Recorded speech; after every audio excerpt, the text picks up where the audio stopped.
Big boss beauty నిర్మాత నటి మిత్రా శర్మ తెలుగు ప్రేక్షకులకు సుపరిచితురాలి. బిగ్ బాస్తో ప్రేక్షకుల్లో మంచి గుర్తింపు తెచ్చుకున్న ఈ భామ ఆ తర్వాత ప్రముఖ యూట్యూబర్ హర్ష సాయితో ఓ సినిమాను నిర్మిస్తున్నట్టు ప్రకటించి వార్తల్లో నిలిచింది. ఇక ఊహించని రీతిలో హర్ష సాయి పెళ్లి చేసుకుంటానని నమ్మించి మోసం చేశాడని నార్సింగి పోలీసులకు ఫిర్యాదు చేసింది.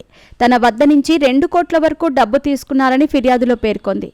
దీంతో అప్పట్లో ఆమె హాట్ టాపిక్ అయ్యింది. ప్రస్తుతం వర్జిన్ బాయ్స్ అనే సినిమాలో నటిస్తోంది ఈ ముద్దుగుమ్మ.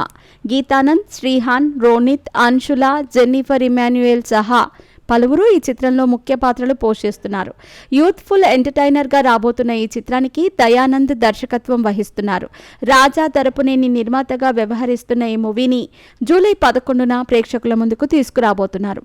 ఇప్పటి వరకు ఈ సినిమా నుంచి రిలీజ్ అయిన పోస్టర్స్, టీజర్, ట్రైలర్ గమనిస్తే అడల్ట్ కంటెంట్ ఎక్కువగానే ఉన్నట్టు కనిపిస్తోంది. గ్యాప్ దొరికితే చాలు అన్నట్టు రెచ్చిపోతున్న సీన్స్ దర్శనమిస్తున్నాయి.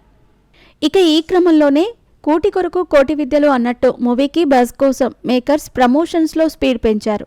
సినిమా టికెట్ కొన్న 11 మందికి ఐఫోన్లు బహుమతిగా ఇస్తామని, మనీ రెయిన్ ఇన్ థియేటర్స్ అంటూ డబ్బును ప్రేక్షకులపై కురిపిస్తామంటూ ప్రకటించారు. ఇక ఇంటర్వ్యూల్లో సైతం పలు షాకింగ్ కామెంట్స్ చేస్తూ టాక్ ఆఫ్ ది టౌన్గా మారుతున్నారు. లేటెస్ట్గా ఇచ్చిన ఓ ఇంటర్వ్యూలో వర్జినిటీ గురించి మిత్రా ఓపెన్గానే కామెంట్స్ చేసి షాక్ ఇచ్చింది. దీంతో ఆమె చేసిన వ్యాఖ్యలు సోషల్ మీడియాలో సైతం వైరల్గా మారాయి. మీరు వర్జినిటీని ఎప్పుడు కోల్పోయారు అని యాంకర్ ముందుగా శ్రీహాన్ను ప్రశ్నించారు. అందుకు కాస్త ఆలోచించిన తర్వాత 5-6 సంవత్సరాల క్రితం అంటూ ఓపెన్ అయ్యాడు. అది కూడా ప్రెజెంట్ తన గర్ల్ ఫ్రెండ్ సిరితో కాదని చెప్పేశాడు.